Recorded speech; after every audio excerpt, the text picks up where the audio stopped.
வணக்கம். இந்தியாவிலிருந்து அமெரிக்காவிற்கு ஏற்றுமதியாகும் ஐடி மென்பொருளுக்கு வரி விதிக்க வேண்டும் என்று அதிபர் டிரம்புக்கு நெருக்கமானவர்கள் பேசியிருப்பது பெரும் சர்ச்சையை கிளப்பியுள்ளது. இதுகுறித்த கூடுதல் தகவல்களுடன் நம்முடன் இணைந்துள்ளார் தமிழ் ஜனம் டிஜிட்டல் பிரிவின் செய்தி ஆசிரியர் அபினவ். அவருடன் தொடர்ந்து பேசுவதற்கு முன்பு தமிழ் ஜனம் தொலைக்காட்சியை சப்ஸ்கிரைப் செய்யாதவர்கள் உடனே சப்ஸ்கிரைப் செய்யவும். வணக்கம் அபினவ், இது குறித்து விரிவான தகவலை சொல்லுங்க. வணக்கம். இந்தியாவுக்கும் அமெரிக்காவுக்கும் இடையில ஸ்பெஷலான ரிலேஷன்ஷிப் இருக்குன்னு அதிபர் டொனால்ட் ட்ரம்ப்பே சொன்னாலும் அவரை சுற்றி இருக்கக்கூடியவர்கள் என்னவோ ஆன்டி இந்தியன் சென்டிமெண்ட்டை தொடர்ந்து உதித்துக்கிட்டே இருக்காங்க.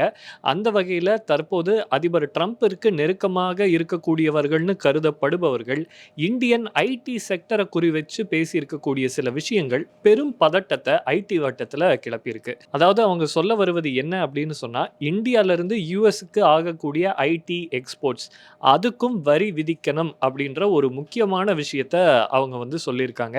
இது ஐடி வட்டத்தில் பெரும் பரபரப்பை கிளப்பியிருக்கு. இதை பற்றி விரிவாக பார்க்கறதுக்கு முன்னாடி ஐடி செக்டரை பற்றின ஒரு ப்ராட் வியூ என்ன அப்படின்றத நம்ம பார்த்துடலாம். பொதுவாக ஐடி நிறுவனங்களை நம்மளால 3 வகையாக பிரிக்க முடியும். முதலாவது என்ன அப்படின்னு சொன்னால் ப்ராடக்ட் பேஸ்ட் கம்பெனிஸ்.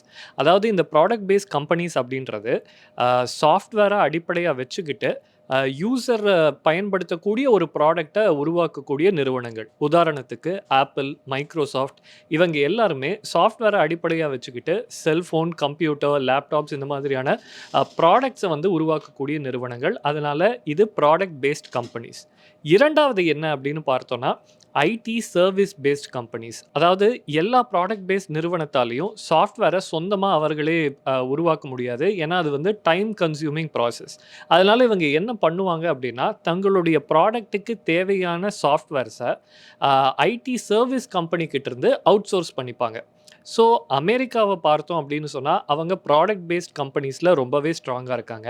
அதே நேரம் இந்தியாவை எடுத்துக்கிட்டால் இந்தியா சர்வீஸ் பேஸ்ட் ஐடி கம்பெனிஸில் ரொம்பவே ஸ்ட்ராங்காக இருக்கக்கூடிய ஒரு நாடாக இருக்குது. இதனால தான் ஐடி செக்டரை பொறுத்த வரைக்கும் இந்தியாவும் யூஎஸும் எப்போவுமே ஒரு க்ளோஸ் பாண்டிங்லேயே பயணிக்கிறத நம்மளால் பார்க்க முடியுது. மூணாவது என்ன அப்படின்னு பார்த்தா ஐடி எனேபிள்டு சர்வீஸ், அதாவது கால் சென்டர்ஸ். கால் சென்டர்ஸை மையப்படுத்தி தான் பிஸ்னஸ் நடக்குது. ஸோ இந்த ஐடி எனேபிள்டு சர்வீஸ் செக்டர்லேயும் இந்தியா தான் பயங்கர ஸ்ட்ராங்காக இருக்குது. ஸோ அப்படி பார்த்தோம் அப்படின்னு சொன்னால் அமெரிக்காவில் ஒரு ப்ராடக்ட் பேஸ்டு கம்பெனி ரன் ஆகணும் அப்படின்னு சொன்னால் அதுக்கு ஃபுல் சப்போர்ட்டை யார் தரானா, இந்தியாவை மையமாக கொண்ட ஐடி சர்வீஸ் கம்பெனிஸ் மற்றும் ஐடி எனேபிள்டு சர்வீஸ் கம்பெனிஸ். இந்த கம்பெனிஸ் தான் யூஎஸோட ப்ராடக்ட் பேஸ்ட் கம்பெனிஸ்க்கு பேக் போனாக இருந்துகிட்டு இருக்கு. இந்த நிலையில் அமெரிக்காவை சேர்ந்த பொலிட்டிக்கல் ஆக்டிவிஸ்ட் ஜாக் போசோ அவர் என்ன சொல்கிறாரு அப்படின்னா, எப்படி இந்த வர்த்தக பொருட்களுக்கு டேரிஃப் விதிக்கப்படுகிறதோ அதே மாதிரி இந்தியாவிலிருந்து எக்ஸ்போர்ட் ஆகக்கூடிய சாஃப்ட்வேர் அதற்கும் டேரிஃப் விதிக்கப்படணும் அப்படின்ற ஒரு சர்ச்சைக்குரிய கருத்தை தெரிவிச்சிருக்காரு.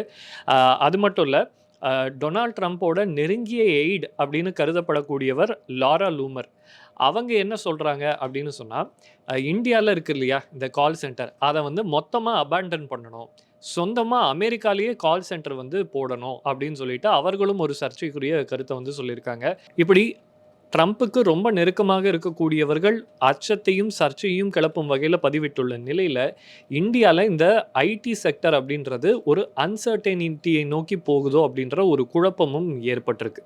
ஒருவேளை இதை செயல்படுத்தினாங்க அப்படின்னு சொன்னால் இந்தியாவோட ஐடி செக்டர் அப்படின்றது கடுமையாக பாதிக்கப்படும் அப்படின்றதுல எந்த சந்தேகமும் இல்லை. ஏன் அப்படின்னு சொன்னால் அமெரிக்காவுக்கு இந்தியாவிலேருந்து ஆகக்கூடிய ஐடி எக்ஸ்போர்ட்ஸோட வேல்யூ அப்படின்றது கிட்டத்தட்ட $224 பில்லியன் அளவுக்கு இருக்குது. ஸோ இதுக்கு அவங்க டேரிஃப் விதிச்சாங்க அப்படின்னு சொன்னால் அது இந்திய நிறுவனங்களை கடுமையாக பாதிக்கும் அப்படின்றதும் மறுக்க முடியாத உண்மை.